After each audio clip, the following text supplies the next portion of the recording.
So Andrew Schultz, I guess he ain't like that comment Kendrick made on the GNX album, whatever. So first he said, oh, he can't take a joke. All right, regular response, then he was just going to go about it. So then his next response is, if me and Kendrick were in a room together, I'd fuck him. Now, I don't know if dog be around so many niggas that he feel like, you know, he got a little get bad in him or whatever, or like he just not a bitch. You know, some white guys like, I'm not scared of you. Maybe that's the thought process that is going through his mind. Because like, I want to know where's the joke in you saying you're going to emasculate a man? Like,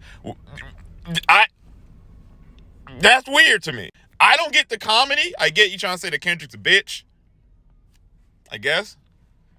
Motherfuckers have offered you fades. So will you be a bitch too? And you did that when a nigga ain't even say your name.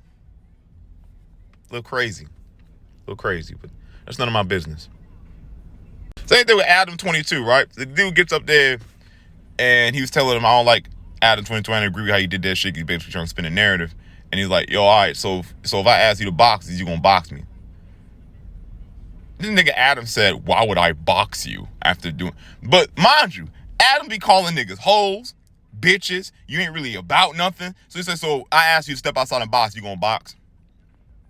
Why would I do that for clout chasing? Why would you let a man fuck your wife? What the fuck? And that be the weird shit, right? It'd be like, we let these hoe-ass niggas get in our culture. Bitch-ass niggas, mind you. Like, again, you don't gotta be tough, but one thing I'll never respect is a man who won't stand on his own too after disrespecting somebody. You know what I respect about niggas like Paul Mooney? You know what I respect about people? You be an asshole, talk shit about you on stage. Meaning you can come after the show and say whatever the fuck you want to say to him. And he invited it. God rest Paul Mooney's soul. We need you, bro. These niggas don't do it the same. They talk shit and then try to make rationalizations and play victim. No. That's not how you do it. That's not how you're a real shock jock. Say that shit with your whole chest and stand on it. Say that shit with your whole chest and stand on it. That's all we ask. Just say it with your whole chest. But y'all don't want to do that. Y'all don't ever want to just violate the culture and just be like, yeah, I don't fuck with you niggas, I'm violate. No, it's always you can't take jokes. It's not a fucking joke. It's not. And comedy is a way for people to convey their truth. You're not making shit up when you're saying this. You feel this way. You sat on it for months. This is a real thought process to you. So don't spin the narrative of like, oh, people can't take jokes and all that. Bro, what the fuck type of joke is you sexually assaulting a man if you were alone in the room? And where's the joke? Because the only joke is you're saying that he's a bitch. But you're saying he's a bitch because he told you not to disrespect black women. Oh, I'm just joking. Your jokes don't be funny. So at that point, you're just disrespecting black women. Now, the reason why I argue some of them coons and sambos sit there and allow you to speak that way is because they also feel the same way about black women. So why would they stop you from saying something they agree with? Oh, well, they always tripping. Yeah. What the fuck you mean, yeah, they always tripping? Where the fuck you come to that conclusion from?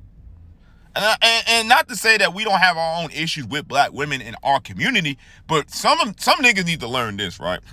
Dame Dash said it best, like, if we're going to criticize each other, we're going to do that on our own platforms.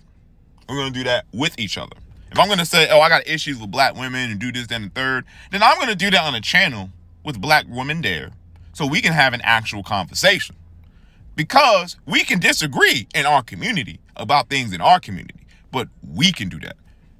Your ass sitting there outside of our community, having a say-so about our community, while not really respecting our community, is a motherfucking problem. And in political news, Donald Trump's cabinet picks are like falling to the fucking wayside. Matt Gaetz, that nigga had to resign himself. Who was the dude supposed to be the Secretary of Defense? I guess he resigned himself. Leader of the Pentagon, Hegseth, whatever the fuck his name is, liable for sexual assault multiple times and a drunkard. They can't afford any Republicans now that the Democrats won the the house. So the only positive we got for these 4 years is that they're going to be blocked and fought at every juncture of trying to push these authoritarian legislations. But if we saw what happened in South Korea, where that motherfucker declared martial law, and it took them literally climbing over fences to try to impeach that nigga, we may be coming to those hard times. Now, all we can hope for is that our military has the spine to not allow somebody to basically become a totalitarian ruler over their country, which would have them hurting their own people. But then you have too much faith in American military, because 2/3 of our military expeditions are just neo-colonialism. So, and a lot of these people so want to get rid of the woke out of the military, whatever the fuck that means. So they're cool with this. Like, this woke thing that white people have taken from us is so disgusting. Like, I heard a dude say, I hate woke stuff in books. So you hate politically conscious, you hate anti-racist, you hate things that give other groups of people voices to their problems in the real world. So you like people being unaware of the social inequities of society. You like people to be ignorant. Said a lot without saying that much. And see, Republicans know they're not stupid, right? So they know in the black community, when it comes to homophobia and homophobia in general, it's very palpable. So if I want to get a black person who wouldn't really subscribe to my way of thinking due to the fact that, I'm racist, I can subscribe to them with another form of hatred that we have in common: homophobia and misogyny. And that's where those black men who allow Andrew Schultz to Adam 22s to just do what they want in our culture, because that proximity to whiteness is what they need. Because again, a lot of black men, and out to say for a lot of us, our need to be able to perform patriarchy was an emulation of whiteness and a white supremacist framework. So for some black men, that validation from their white peers solidifies their position in patriarchy. And for a lot of brothers who are still subscribed to patriarchy, the misogyny and homophobia are like package deals. So they know that if they can subscribe to your homophobia and misogyny, you'll let the racism slide because you believe a woman's place is this. You believe gay people shouldn't be there.